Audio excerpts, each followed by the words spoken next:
जय माता दी। नमस्कार। मेरे YouTube चैनल श्रद्धा में आप सभी लोगों का हार्दिक स्वागत है। उम्मीद करती हूँ कि आप सभी सुखी और स्वस्थ होंगे, भगवान की भक्ति में व्यस्त होंगे। आइए जानते हैं आज इस वीडियो के माध्यम से, जैसा कि हम सभी जानते हैं कि नवरात्रि कब कुछ दिन बाद ही है। तो नवरात्रि में जिसके घर पे पूजा होती है, जो कलश रखते हैं, उसकी कैसी विधि होती है, उसको किस तरह से किया जाता है, घट स्थापना अनुष्ठान सही ढंग से कैसे करना चाहिए, उसके बारे में जानते हैं। घट स्थापना के लिए सबसे पहले जिस स्थान पे हमें कलश रखनी है, उस स्थान को सबसे पहले साफ़ सुथरा कर ले, उसे बहुत ही अच्छी तरह से साफ़ कर ले और ऐसी जगह चुने जहाँ पे लोगों का आना जाना कम हो, जैसे कि लोग चप्पल पहन के वहाँ पे ना आ जा सकें या किसी प्रकार की कोई गंदगी ना फैला सके। ऐसी जगह को चुने जहाँ पे एकांत हो और सारी सामग्रियों को इकट्ठा कर ले। घट स्थापना के लिए जिन जिन चीज़ों की ज़रूरत हो, उन सभी चीज़ों को साफ़ सुथरे तरीके से रख लें और चीज़ों को सजाकर कलश में स्थापना के लिए आवश्यक जितनी भी सामग्रियाँ हैं, सभी को ठीक तरीके से स्थिर रख ले एक जगह पे और इसके लिए पूर्व या उत्तर की दिशा में रखें और उस कलश पर रखे कलश के पास पूर्व दिशा में जौ के बीज बोएं। इससे नए जीवन की शुरुआत का प्रतीक होता है।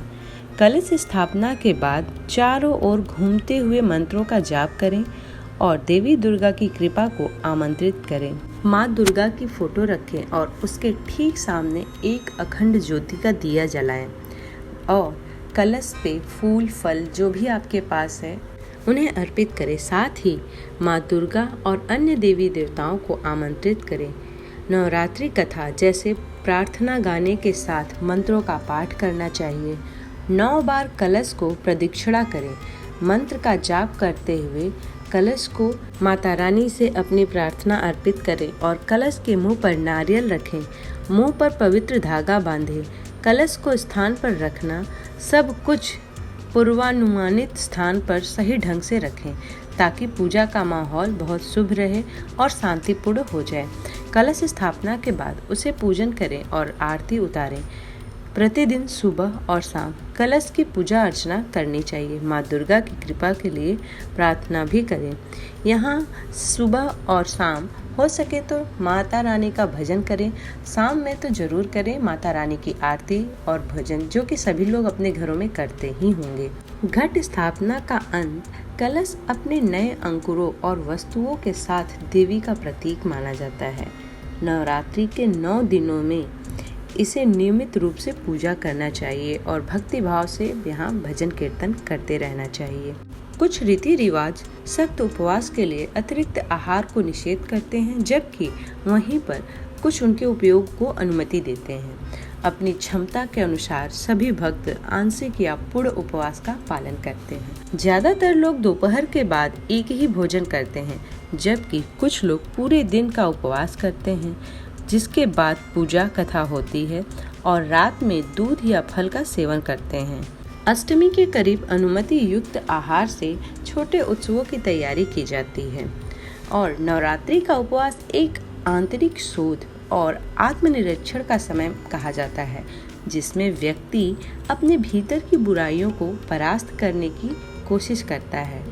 इन 9 दिनों के दौरान मन और शरीर को नियंत्रित करके व्यक्ति अपनी ऊर्जा को केंद्रित करता है और आंतरिक नकारात्मकता से आत्मनिर्भर हो जाता है। आइए अब जानते हैं नवरात्रि से संबंधित पौराणिक कथा के बारे में। पौराणिक ग्रंथों में दी गई कथा के अनुसार महिषासुर नामक दानव ने भगवान ब्रह्मा के एक विशेष भक्त बनने के बाद उनसे एक वर प्राप्त किया, जिससे उसे देव दानव और मानवों से अजय बन गया। इस वर से सशक्त होकर महिषासुर ने तीनों लोकों में भय का आतंक मचा दिया। इस खतरे के सामने ब्रह्मा, विष्णु और महादेव सहित देवताएं मां शक्ति की सहायता के लिए उनकी पूजा की। उनकी प्रार्थना का परिणाम स्वरूप मां दुर्गा का अवतरण हुआ। मां दुर्गा के अवतरण के बाद महिषासुर और मां दुर्गा के बीच 9 दिन का संघर्ष हुआ था। वैदिक श्रद्धा के अनुसार भगवान श्री राम ने लंका पर हमला करने से पहले रामेश्वरम के समुद्र तट पर 9 दिनों तक मां दुर्गा की पूजा की थी उन्होंने भगवती शक्ति की कृपा प्राप्त करने के लिए माँ दुर्गा की उपासना की और उनसे युद्ध में विजय प्राप्त करने की कामना की थी। भगवान श्री राम के भक्ति में प्रसन्न होकर माँ दुर्गा ने उन्हें युद्ध में विजय प्रदान की। इसके परिणाम स्वरूप भगवान राम ने लंकापति रावण को युद्ध में मारकर विजय प्राप्त की और लंका को जीत लिया। इस घड़ी से ये 9 दिन नवरात्रि के रूप में मनाए जाते हैं। घट स्थापना क्या है, इसके बारे में भी जानते हैं। घट स्थापना नवरात्रि के पहले दिन किया जाने वाला एक महत्वपूर्ण अनुष्ठान है, जहां देवी शक्ति का प्रतीक एक बर्तन स्थापित किया जाता है और प्रार्थना के साथ आवाहन किया जाता है। यह 9 रात के उत्सव के आधिकारिक शुरुआत का प्रतीक माना जाता है। उम्मीद करती हूँ कि आज की ये छोटी सी वीडियो आप लोगों को पसंद आई हो और वीडियो आप लोगों के लिए सहायक हो।